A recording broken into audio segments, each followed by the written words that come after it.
I am David Levinson. I want to thank the Board of Regents and Marco Jakin for being given the opportunity to lead the Connecticut State Community College. I have been privileged to be part of our community colleges since 2004. What drew me to Connecticut was the incredible warmth and receptivity that I received from students, faculty, and staff throughout the interviewing process. Now it's some 16 years later, but in the words of the immortal Yogi Berra, it's like deja vu all over again.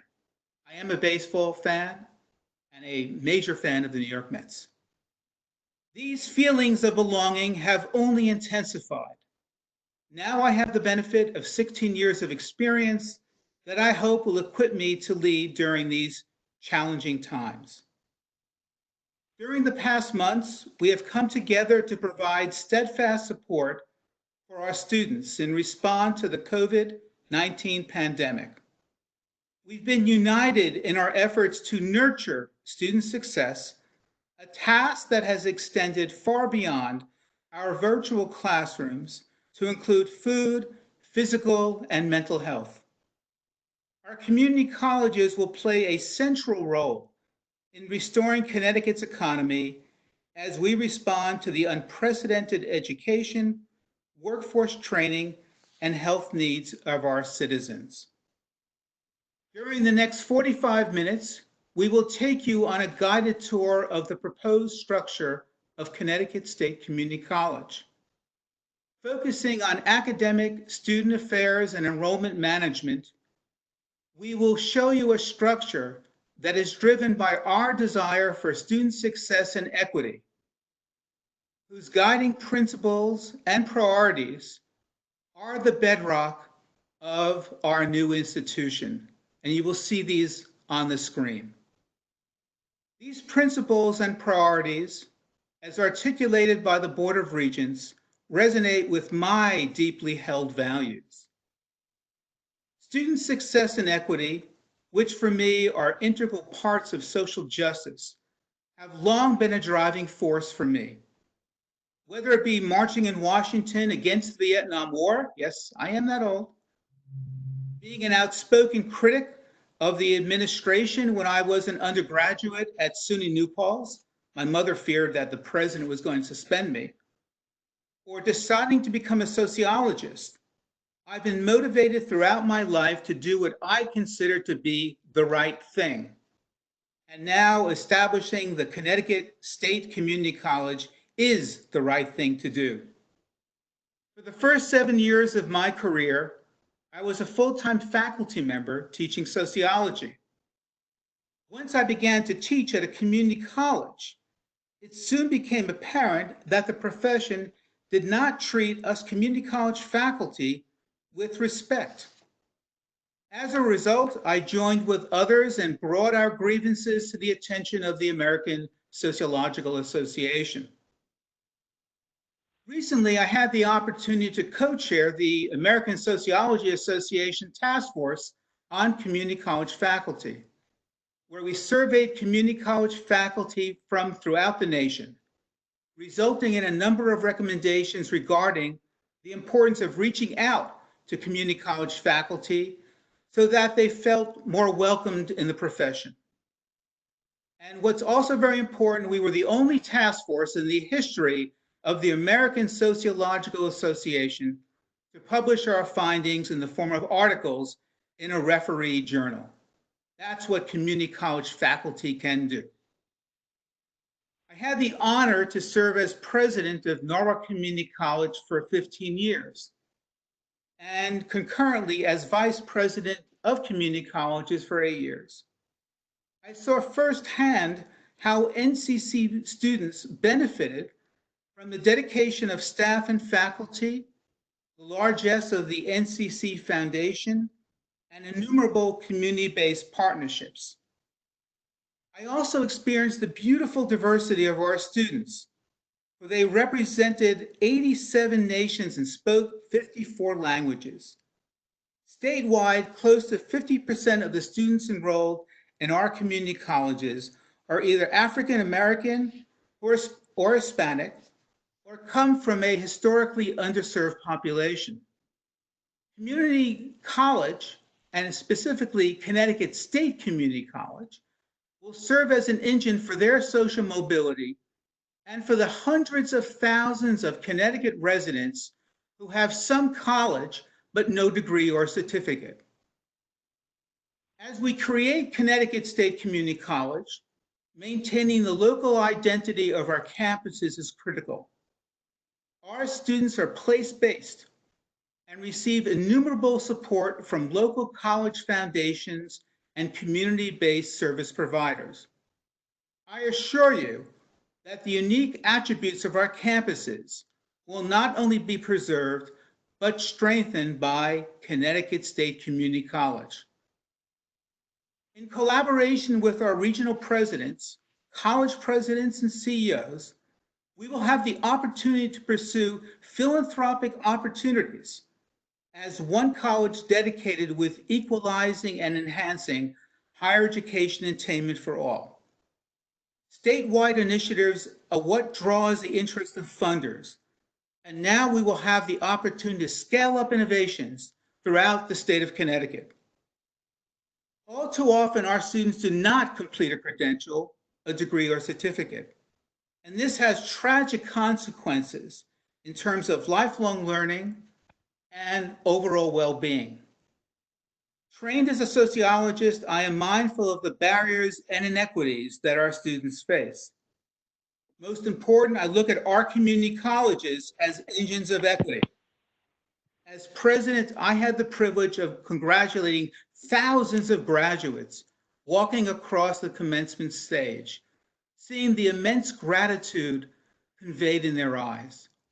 Although this year we'll celebrate the accomplishments of our graduates virtually, please revel in their joy, for you have played an instrumental role in their success. As we create Connecticut State Community College, we will benefit from the bounty of research on community college student success that has mushroomed over the past decade. Organizations such as the Community College Research Center at Teachers College Columbia University, MDRC, Jobs for the Future, and Achieving the Dream, in which all of our colleges are now members, provide methodologically sound studies that pinpoint determinants of student success.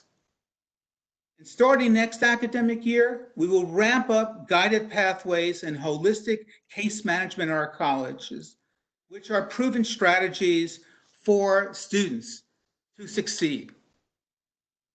Working with our college presidents and CEOs, it is my responsibility to assure that our current institutions meet New England Commission on Higher Education NECHI standards as we transition into Connecticut State. I served as a NEAS commissioner for 6 years and have deep knowledge of NECHI accreditation standards. Complying with our regional accreditation standards is a top priority for me, and it's something that I am deeply dedicated to do. I look forward to working with you to make Connecticut State Community College a reality. Now it's my pleasure to turn it over to Dr. Greg DeSantis from the CSCU System Office, who will be providing us with more information as well as an introduction to the organizational chart for Connecticut State Community College. Dr. DeSantis. Thank you, President Levinson. Good afternoon, everyone. I'm Greg DeSantis, Associate Vice President of Student Success and Academic Initiatives for CSCU. I've been working on the Academic Affairs and Enrollment Management and Student Affairs sections of the organizational chart with the team that you're seeing here today. Let me begin by providing you with some logistics about this webinar. First, the full organizational chart is available at www.ct.edu/sf/org. That's SF as in students first and org, www.ct.edu/sf/org. This page is live now. There may be some of you who are only viewing this webinar by phone, or others who might have a tough time seeing all the detail of the organizational chart in the webinar. If you visit www.ct.edu/sf/org, you can zoom in and focus on all details of the chart. The presentation you're seeing today will also be posted on this site. Next, I encourage you to submit any questions you have about this presentation or the organizational chart. Questions can be emailed to csccquestions@comnet.edu. That's csccquestions@comnet.edu. That email address to send your questions to is live right now. And again, csccquestions@comnet.edu. At the conclusion of the presentation, we'll answer some of your questions that you email to us during this presentation, and we'll use all questions to help assemble a frequently asked questions document that will also be available in the near future. If you have more questions after the presentation, please feel free to also send those to csccquestions@comnet.edu. This presentation is recorded, and again, it will be posted on www.ct.edu/sf/org. Today's presentation will be delivered by some of the interim leadership of Connecticut State Community College, all of whom now serve in these roles under President Levinson. Now, some key points about the organizational chart itself.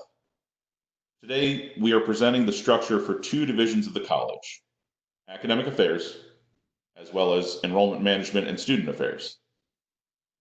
This organizational chart is not intended to reflect how things get done. It is simply a structure of leadership and reporting lines. As such, you will not see support staff or administrative positions. These are critical positions to college operations and will be included in Connecticut State Community College. They just are not on charts that we're sharing today. Similarly, it's not our intention to capture specific headcount at each campus at this point on the organizational charts. The structure is one component of how Connecticut State Community College furthers our mission and goals of student success. In order to fulfill our mission, we need to build capacity. We will need more people working for Connecticut State Community College than we currently have across our 12 colleges today. We need more people like you who will help our students succeed. Finally, this structure will influence policies, processes, and decision-making, but I would like to be clear, it is not a replacement for participatory governance, which is foundational to our work. Here is the first page of the organizational chart. Note that the organizational chart is color-coded with a key at the bottom left. The orange boxes are system office positions. Individuals like President Ojakian and Provost Gates, who lead all the institutions in the CSCU system. The blue boxes are college positions. The leadership of Connecticut State Community College, including people like President Levinson, Provost Rook, and Vice President Buckley. The green boxes are regional positions, individuals like our 3 regional presidents and our regional workforce officers. The purple boxes are campus positions. This includes the 12 CEOs, our campus administrators, our faculty, and our staff.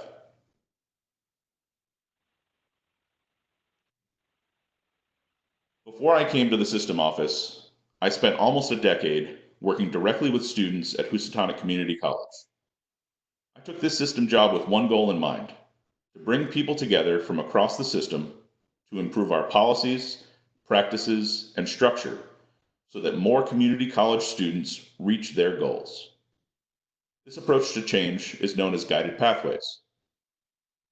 Only a fraction of our students currently complete credentials, and the numbers are far worse for minoritized students. You've probably heard this and seen the data. In response, hundreds of staff, faculty, and administrators have been working together for the past few years to implement guided pathways so that student completion rates can improve. The organizational structure of Connecticut State Community College was built using this guided pathways approach. The structure is designed to drive the success of our institution, our students, and the state of Connecticut. Together, we've been afforded the opportunity to dream what Connecticut State Community College can be. To use guided pathways as the foundation for what will become in 2023, one of the largest community colleges in the country. By enrollment, we'll be in the top 20 of all types of higher education institutions nationwide.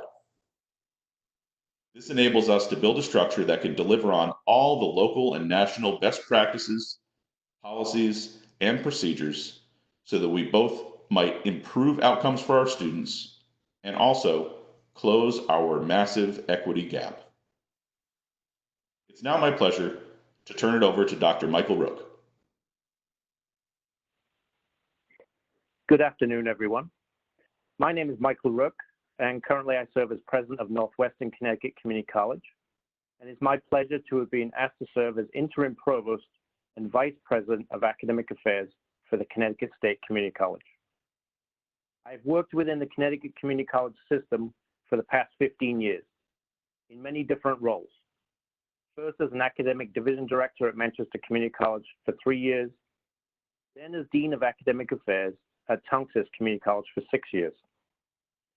For the past 4.5 years, I've served as president of Northwestern Connecticut Community College. Prior to my joining the community college system, I was an assistant and then associate professor of chemistry at the University of Hartford. I am delighted to begin the work of helping to reimagine our organization and to begin building what will be a new community college with around 78,000 students, approximately 48,000 credit students, and another 30,000 non-credit students.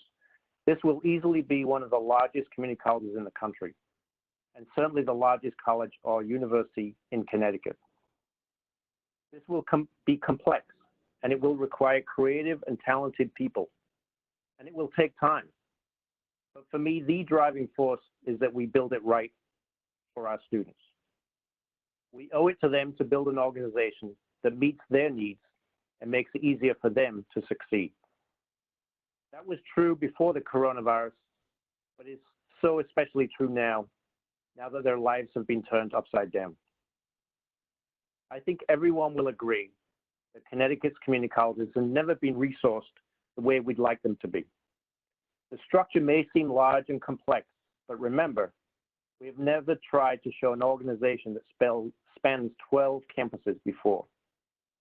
The actual number of staff in the organizational chart has been benchmarked with like-sized institutions across the country to have a comparable organizational structure. The organizational structure also tries to avoid having to make do with too few staff and everybody wearing too many hats. I will give a brief overview of the Academic Affairs Division, which is broken up into 7 areas. First, academic programs and curriculum. This is the heart of the Academic Affairs Division and contains all of the curriculum, deans, and full-time and part-time faculty grouped by academic discipline to allow for collaboration across the institution. Next, we have quality assurance and strategic planning. This includes accreditation, both regional and specialized, managed here along with program review and strategic planning for the organization as a whole. Next, we have course delivery, scheduling, and catalog. This department will oversee how we schedule and deliver our courses, and do we have the correct technology and the facilities across all 12 campuses, as well as manage the single college catalog. Next, we have higher education transitions. This includes bridge programs, dual enrollment, and first-year experience. Next, we have teaching and learning. This includes faculty professional development, as well as the Center for Teaching, library services, tutoring services, and disability support services. Next, we have institutional effectiveness and assessment, regionally supported with input of data from the campuses. And finally, we have the Title IX coordinator, who will oversee all Title IX compliance and receives all Title IX issues from the campuses. I'll leave the details to be discussed by my colleagues, but let me make a few closing comments on what is critical here. Our accrediting body, NECHI, has made it abundantly clear last summer that we need an academic affairs structure that could support an institution of this size. To manage all of this, we're going to need a lot of people who are committed to this work. We will need to avoid duplication of roles across 12 campuses in order to become one college. We will definitely be needing to hire some great people over the coming years into these roles, providing great opportunities for anyone looking for career advancement in the near future. I look forward to being able to recruit amazing and committed people who are committed to this work and able to share in this vision. It is now my pleasure to hand off to my colleague, Mike Stefanowicz, to cover some of the key functions in academic affairs. Good afternoon. This is Michael Stefanowicz, Interim Associate Vice President of Academic and Student Affairs for CSCU. Before I came to the system office, I spent over 20 years working with students, faculty, and staff in both academic affairs and student affairs at Manchester, Asnuntuck, and Tungus Community Colleges. My experience informs the areas I will speak about in the academic affairs organizational chart. Having served at institutions of various sizes, and now more broadly at the system level, I've seen the differences that exist within our system and among our institutions related to the capacity and the ability to bring best practices to scale. You will see that we have identified associate vice president positions for major academic areas and functions for Connecticut State Community College. This is for multiple reasons, but primarily because a college of this size needs specialists who have expertise in these complex areas. NECHI specifically noted in the feedback we have received that we needed to build administrative capacity for such a large college. Connecticut State Community College, with hundreds of faculty, academic programs, courses, and course sections, needs to provide consistent and quality offerings.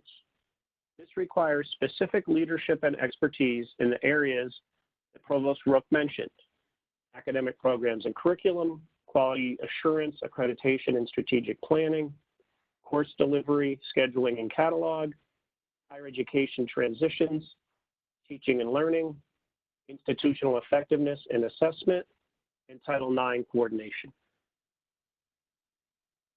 One could look at two examples to see the challenge of bringing best practices to scale: dual enrollment and prior learning assessment, both areas that can be further developed at Connecticut State Community College. While excellent work is being done at some colleges, not all students at all locations have access to the same high-quality programs and experiences. This may be due to financial or other limitations that could be bridged under the one college umbrella. Leadership will be needed to coordinate the logistics of offering a single college statewide at 12 campuses, along with ensuring quality programs and institutional effectiveness. I've personally witnessed the challenges faculty have faced and the resources required to implement quality assessment and institutional effectiveness measures across multiple programs and colleges. A consistent, streamlined approach for a single college will allow those involved in this work to focus on the quality of the work rather than the quantity of these efforts. These slides in the academic area also list a number of director-level positions and functions that need to be coordinated at the single college level. Some of these are needed to offer an accredited statewide college with 48,000 credit students at 12 campuses. Others are to ensure quality of programs, services, and offerings for all students. Our students deserve the best academic programs, the best transitional programs, the best dual enrollment offerings, the best schedule of courses, and the most effective programming. Such a structure can provide this statewide. I would now like to turn the presentation over to Dr. Francine Rosselli, who will discuss the academic programs and curriculum section of the chart. Thanks, Mike. Hi, everyone. I'm Francine Rosselli, and I've been asked to serve as the Interim Associate Vice President of Academic Programs and Curriculum for Connecticut State Community College. Some of you may know me through the system work in which I've been involved, like Guided Pathways, Achieving the Dream, or General Education. But many of you probably don't, because I've spent most of the last 25 plus years just being a psychology professor, the last 16 at MCC.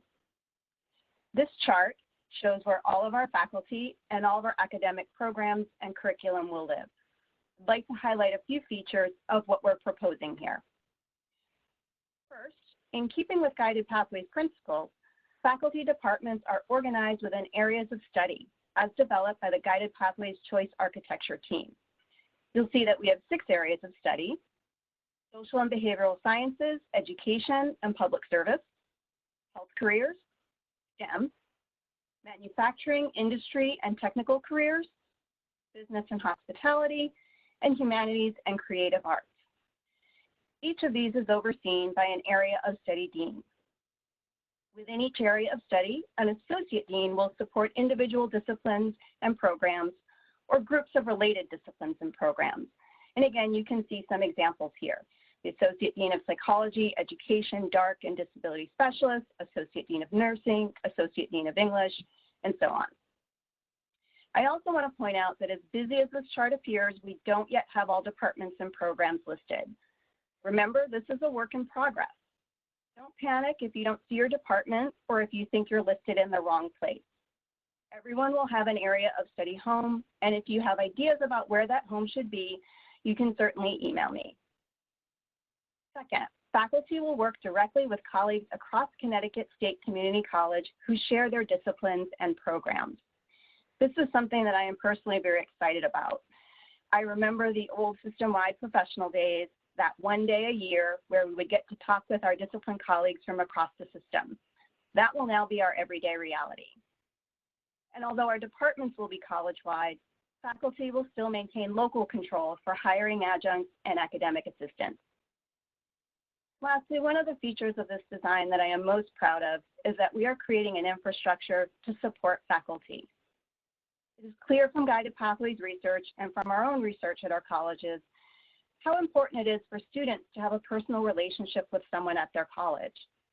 Our successful students report that what helped them the most was having a person on campus, an advisor, a professor, the cashier in the cafeteria, someone to check in on them, ask how classes are going, answer their questions, and help them problem solve. What I realize at the end of every academic year, and especially this one, is that it isn't just students who need that person. We all do. Let me share with you my typical end of the year tailspin and see if this sounds familiar to any of you. The calendar turns to May, and there are 160 papers on my desk that need grading. My inbox is overflowing. Emails from students whose lives are falling apart, emails from committee chairs who want to wrap up work before summer, emails from publishers who think they have exactly what my students need and want to talk to me about it right now, emails from my dean reminding me that my AR proposal and my department action plan and my gen ed assessment report are all due, and I haven't even started them yet. I still have finals to give, and on the entire campus, I can only find one photocopier that seems to be working, and so it goes. The particulars of this semester are a little different, of course, because we're not on campus, but the feeling is the same. Come May, I really need a person too. Many of us have been feeling the strain of a lack of continuity and leadership at our campuses, turnover, position changes, interim appointments. We've also been understaffed and under-resourced for years, and we're all chipping in somewhere to pick up the slack. Without consistency in administration and staffing, without the people, our jobs are that much harder. And that means students don't always get our best, no matter how hard we try.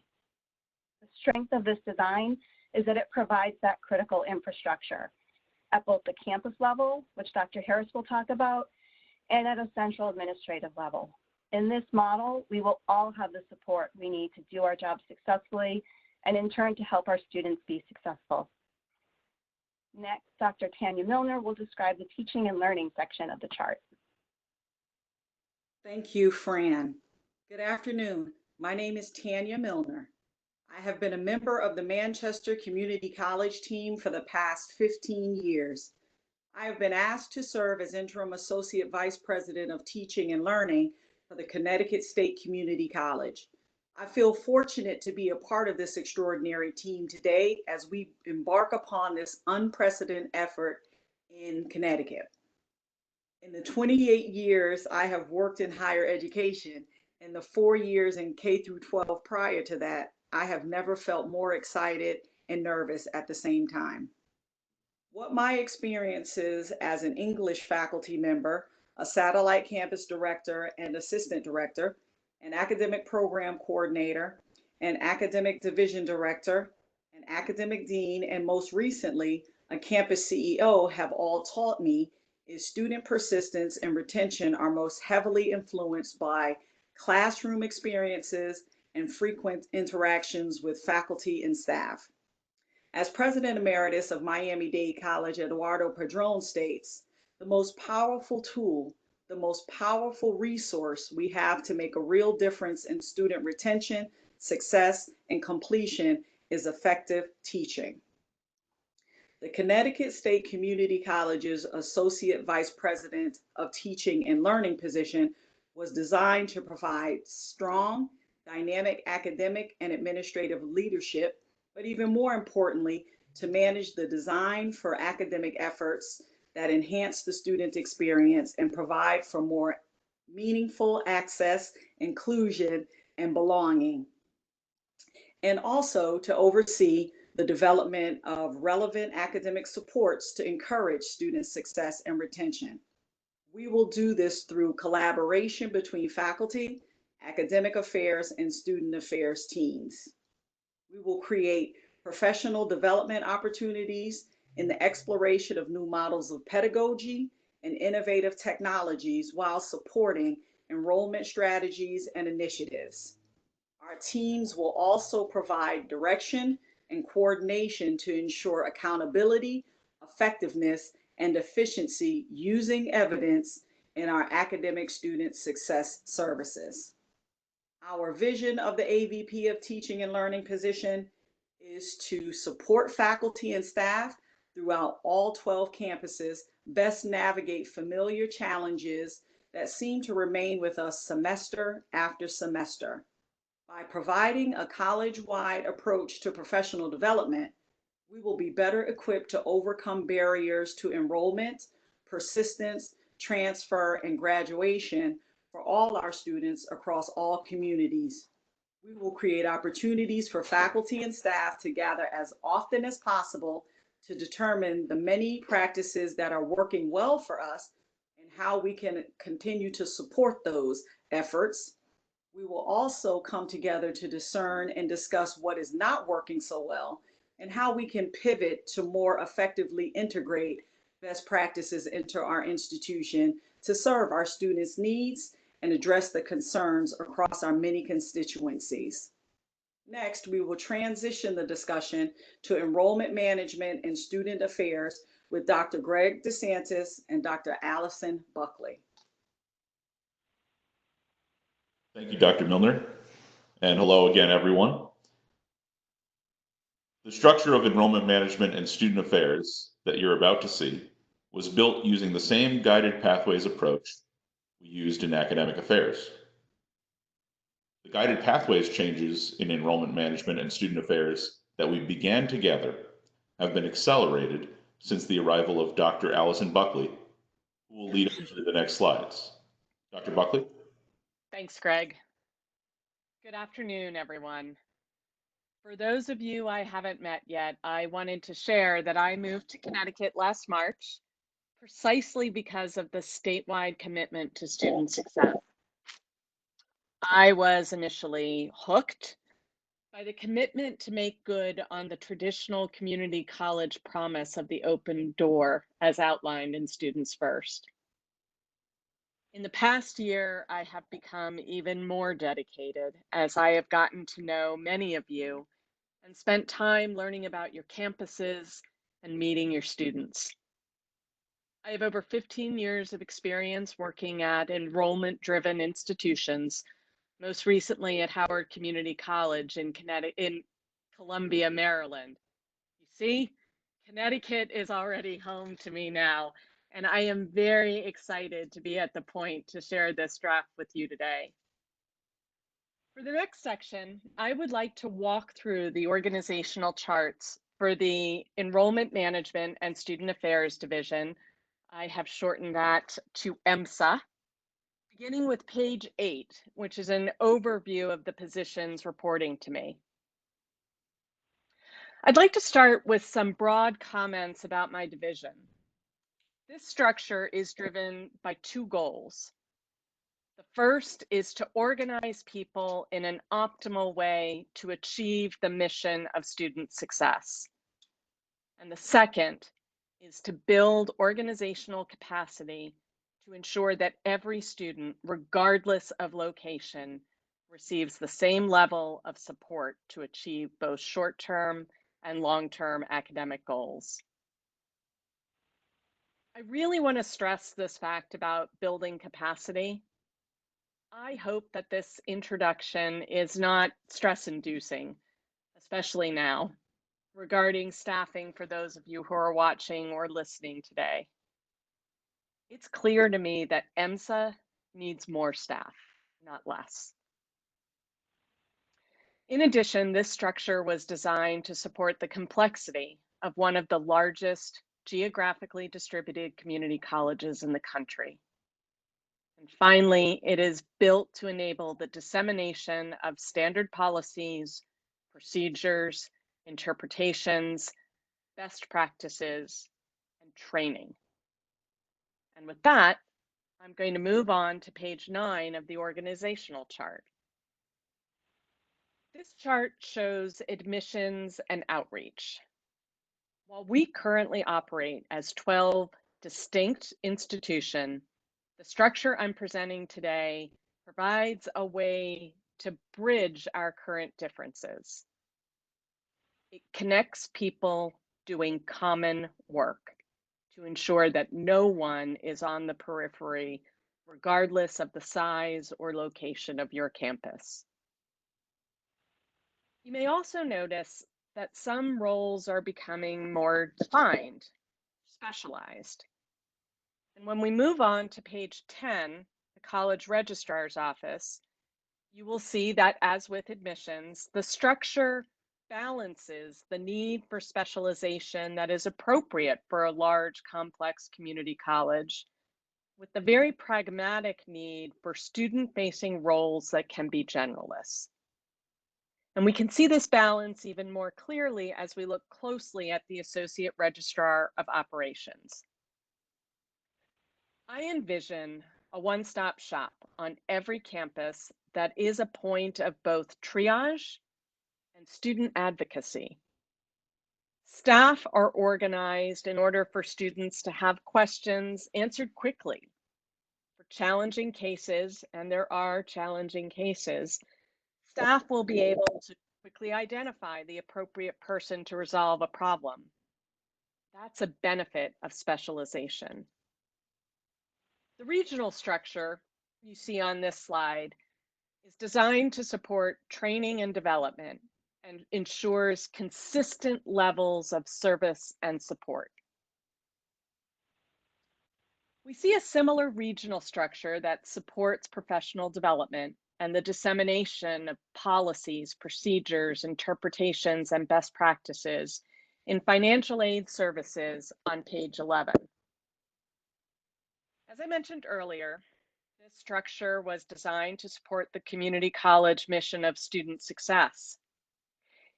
It is also about positioning Connecticut State Community College as a world-class institution. To do that, I believe that we need a structure that supports the growth and advancement of professional staff.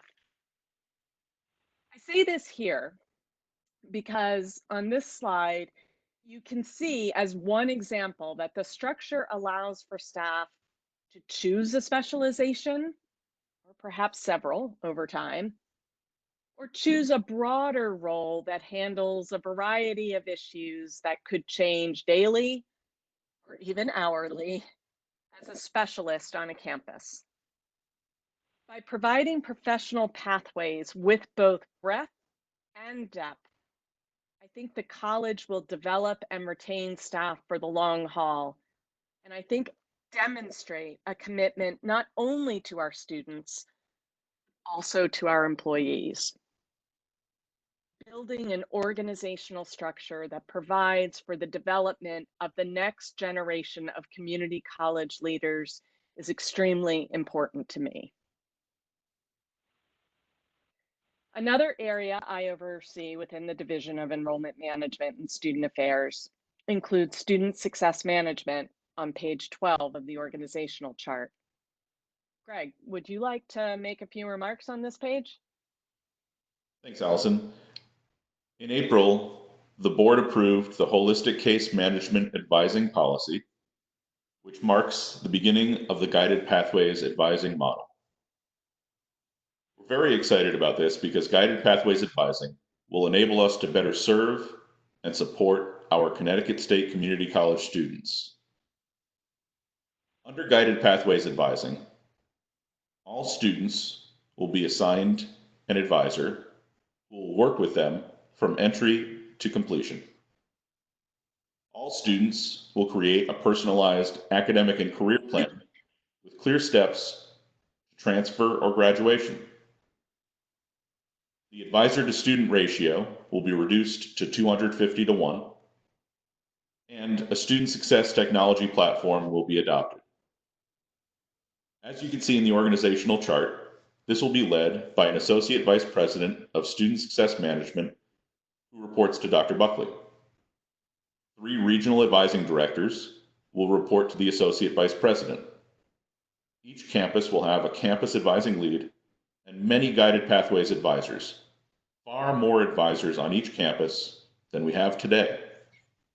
And as you can see, the Associate Vice President of Student Success Management will also oversee the Office of Veterans and the Office of Career Services.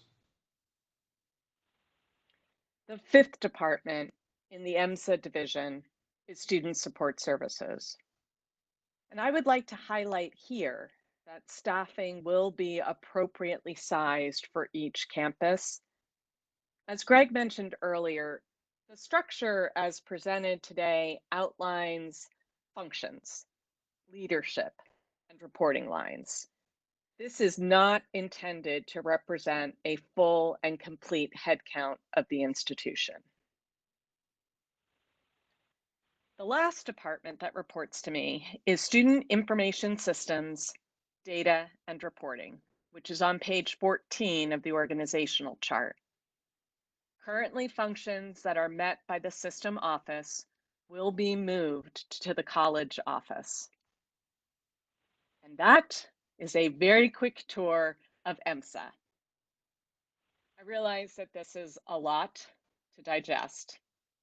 We will have the opportunity for additional discussions.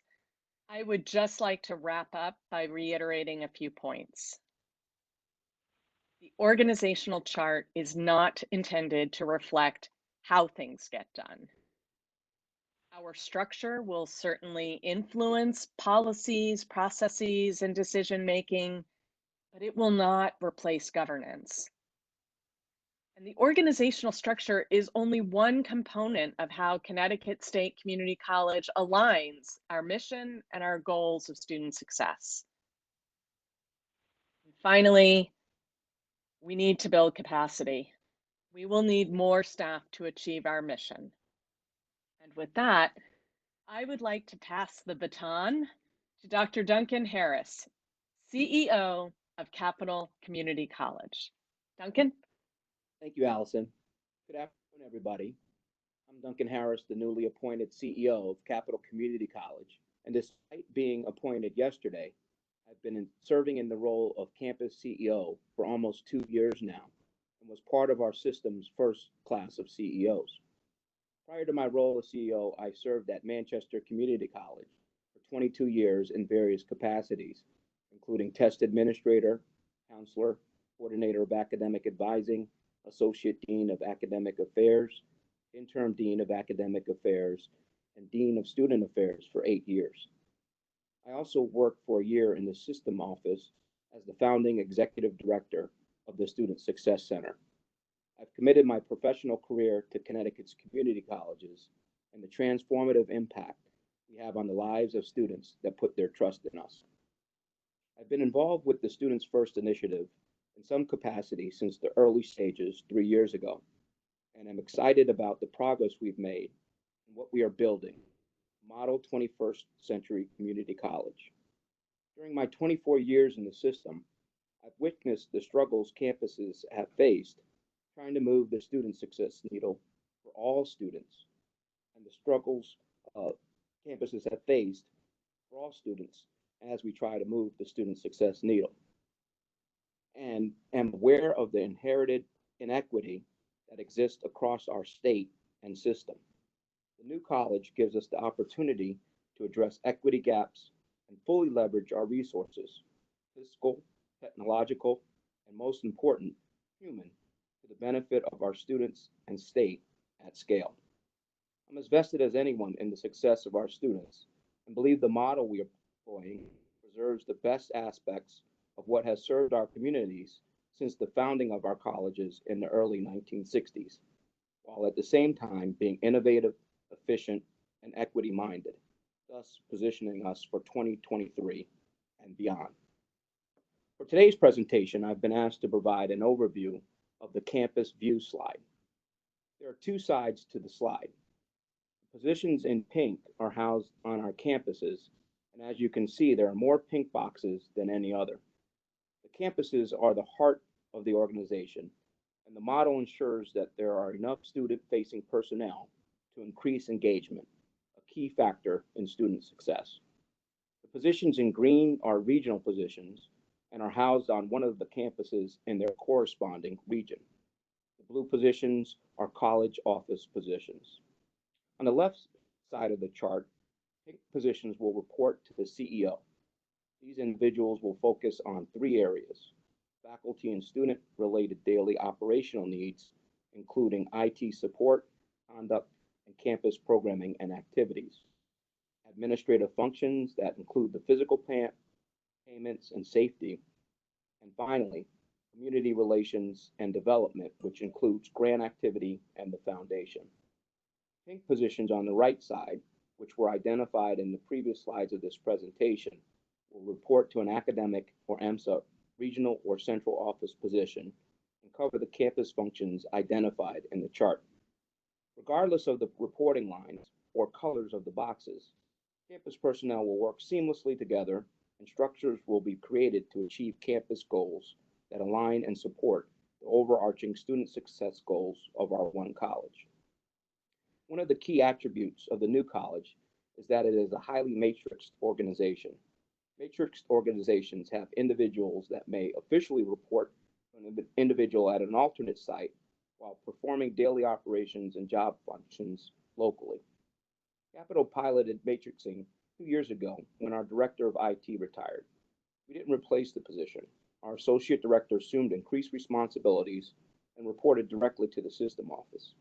It's worked well for us with no diminished support, and if anything, it's been the opposite with access to more technical assistance and resources. The associate director is a key member of our local enrollment management committee, administrative council, and other college groups. Effective communication is key in matrixed organizations, and she regularly provides updates to me and the associate dean of administrative affairs on campus IT matters. There are also other examples of matrixing already in place. Earlier this year, institutional research and human resources also transferred to reporting lines in a matrixed model. These individuals are part of the campus fiber and are fully engaged in campus life and activity. So as I wrap up, perhaps one of the key takeaways from this slide is no matter what side of the chart one finds themselves, the way we will all work together will be seamless. As mentioned previously, we'll have additional webinars on each of the areas in the future that will provide more detail and opportunities for feedback. David Levinson is up next to wrap up today's presentation. Thank you. Thank you, Dr. Harris. I know that there's a lot to digest from our presentation this afternoon, and I'm sure it will generate a lot of questions and concerns. Regardless of where you stand, it is my hope that we can rally together to address the challenges and opportunities that remain ahead.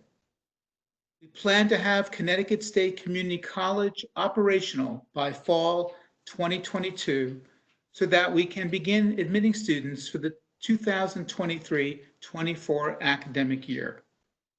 Again, please keep in mind, this structure that we presented today is a draft. What's also really important that my leadership team wants to hear your thoughts and feedback.